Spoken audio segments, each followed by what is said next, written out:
Hi, I'm Dr. Molly with Your Goals Physical Therapy. Are you a runner that isn't really able to run consistently? Certainly not as consistently as you'd like.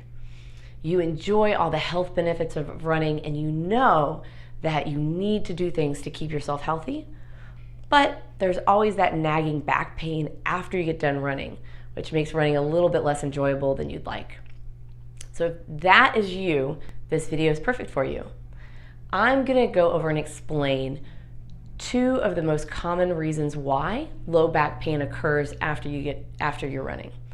Then I'm gonna give you 7 tips on how to stop that from happening, because who doesn't love to run? And I want everybody to run that likes to run. So let's get started. First, let's talk about why you get low back pain after you're running.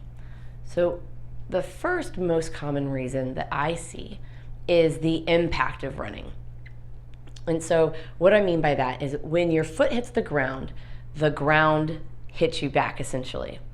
And that force has to be absorbed by something. Ideally, that shock, so when your heel hits the ground, that should be absorbed by your muscles. They create a sort of like a bounce effect. So they should absorb the impact and then help you spring back up, just like a springboard would.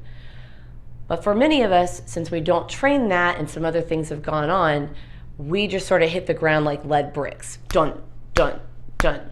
And all of that force gets translated up. Some people end up with fractures, some people end up with knee problems, some people hip problems, and some people with lower back problems. It just sort of depends on where your body translates all of that force from hitting the ground. The second most common reason is a lack of core strength and or core endurance.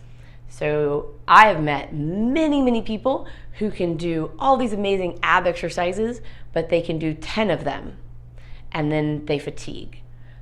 Or I've seen people who can do long durations of ab exercises, but they can't use a whole lot of weight. Maybe they might be able to tolerate body weight. And when you run, you really need a specific type of strength to tolerate all of that running. Because as you're running, your abdominal muscles and your hip muscles really are helping you propel yourself forward. They're the powerhouse, where everything starts.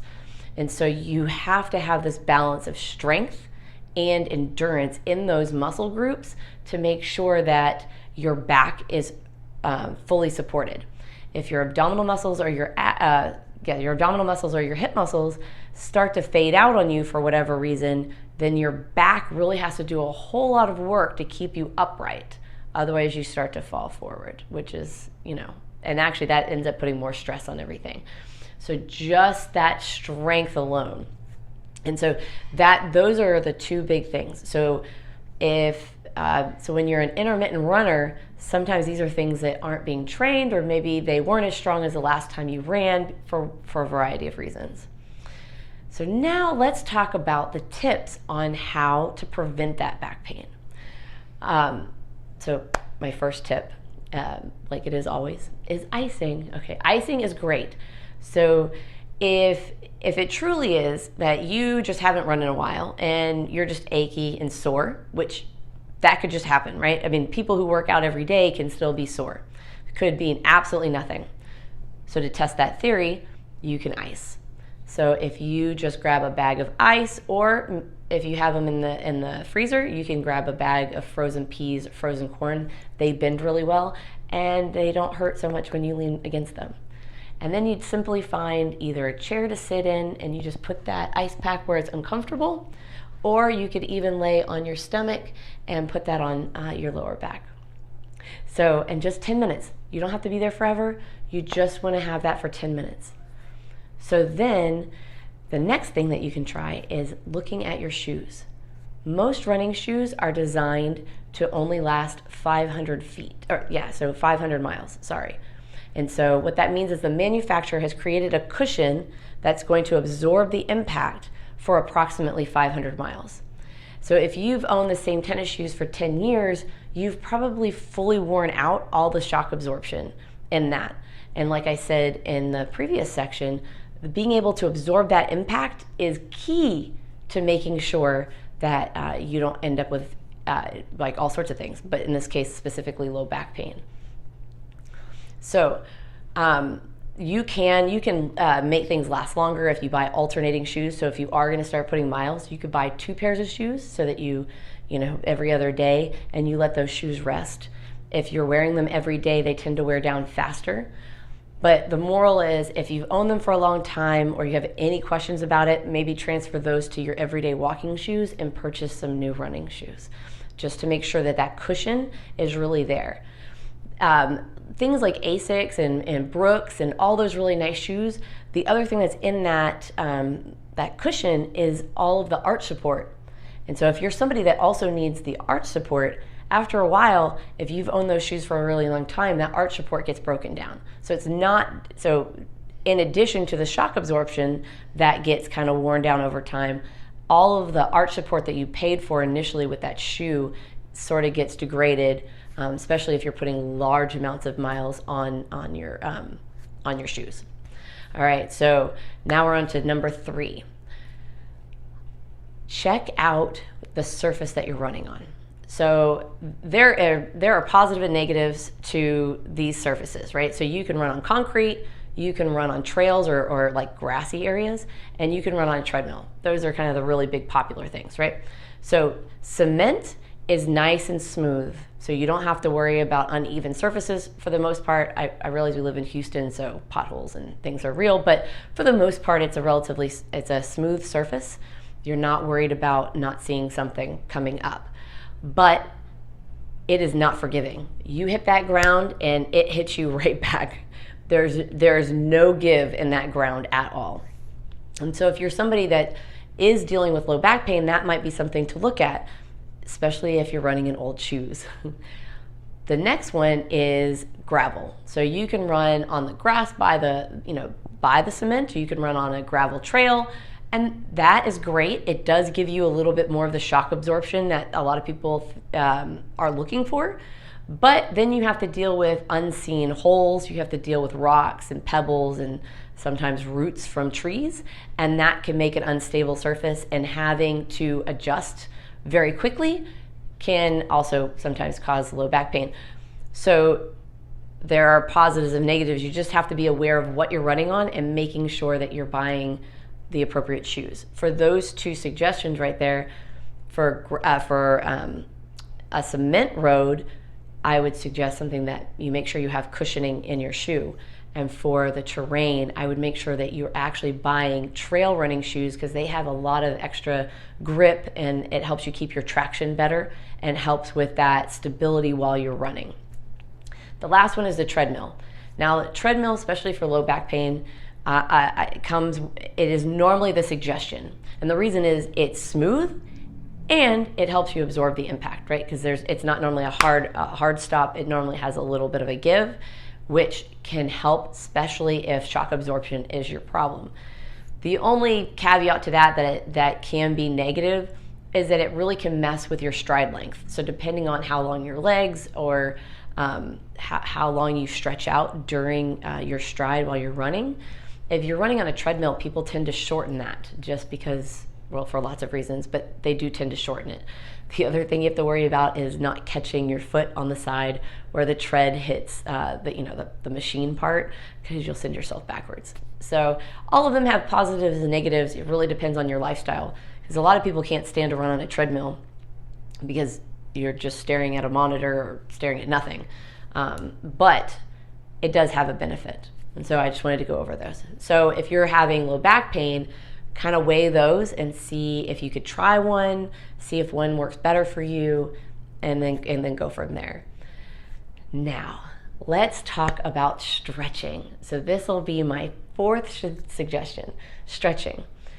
So if you are having low back pain and you're not stretching, that would be a very beginning thing to do, is to try to stretch before and after your run. So as I talked about before, that impact of running compresses your bones together, makes it very tight. So if you're already a stiff person and your muscles are pulling those bones really close together, then there already isn't any room for shock absorption because they're already right on top of each other. So by lengthening your muscles and relaxing those ligaments and helping to make the joints move better, you can loosen up your hips, you can loosen up your low back, and that right there can be a pain relief just by having more space to move around because your muscles are a little bit longer. So if you have not already started that habit, I would start that habit immediately. Stretching before to get you warmed up for the activity, and then stretching after to help you cool down. So strength training would be number 5. So there is a certain amount of strength that you need to be able to run. As I was talking about in the prior section, your hips and your stomach muscles need to be able to be strong for the whole time you're gonna run. And so you might be great for the first half mile, just joking, first mile or so, but then maybe by the time you're hitting that 3rd mile, you're noticing that your low back starts to hurt. Well, that tells you that you might initially be strong, but that endurance of those muscles, something is going wrong. And so by training your muscles the way that you want them to work during your run, you will be helping to save your back because you're going to be protecting it by giving other things a way of helping it. So that strength training, and honestly a full body strength training, because anybody who's run, your shoulders help you with momentum, your stomach muscles are helping you, your upper back muscles are helping you, your hips, your ankles. It's a full body workout when you run. And so when you're adding your strength training, you want to take that into consideration, that you're training to be able to run. So you don't necessarily have to be lifting the heaviest weights, but you do need to be lifting some amount of weight, because at some point you're trying to propel all of your body weight on one leg. So you need to be able to do that for however many miles you're running. Okay, so strength training, very important. Then plyometrics. Plyometrics is a fancy way of saying practicing jumping. It is your way of taking time out to specifically train how you explode up and then how you come back to the earth and how your body absorbs all that impact. So you get to practice how you're going to land and how to make your muscles absorb all that impact versus your bones. That is key. There's lots of ways that you can practice plyometrics. You can be barely leaving the earth, or you could be jumping on boxes. There's a wide range, so you don't have to feel like that's a one-size-fits-all. There are several things that you can be doing. That the whole point would just be find a way to practice jumping and then landing smoothly and quietly. If you're landing well, you barely hear your feet hit the floor. If you're landing poorly, you hear that big thud. It makes it sound like horses are coming through the runway, right? So the quieter you land, it means the better shock absorption your muscles are helping you with, or the more shock absorption your muscles are helping you with. So, and my final thought here, for my final tip is, let's say you've tried all of these things or a variety of these things and you're still having low back pain. Or maybe all of these suggestions are so overwhelming, you don't even know where to start with stretching, you don't understand anything about strength training, and you're just overwhelmed by all these thoughts. The easiest and the fastest way to make sure that your lower back does not hurt when you're running is to talk to a physical therapist that specializes in helping runners. Because that's what we do. All day we help people figure out what exactly is going wrong and what's causing your problem and coming up with that root cause. So you don't have to scour the ends of the earth trying to find the exact right video that explains what you think right now might be the problem. You try that exercise for a while, you get somewhat good results, but not great results. So you're still looking on the internet trying to figure out, is this really my problem or is it something else? Do I need to wait longer? That is a lot of guesswork. It takes a long time. And if you really like running, that's a whole lot of time not running. So if you want to take the guesswork out and just spend 1 hour with somebody to figure out exactly the root cause of why you have lower back pain when you're running, then call me, because this is what I do. So during that in 1 hour, I'm gonna see how strong you are, how flexible you are. I'm gonna watch you do some functional movements. I'm gonna watch you run. And then I'm gonna figure out exactly what's going on, create a specialized program for you to get you back to exactly what you're trying to do. So specifically what your goal is. And you won't have to worry about any of that guesswork. and you won't have to have any more anxiety or deal with like the overwhelm of all the information that you're trying to process and figure out about your own body, which is very, very difficult to do.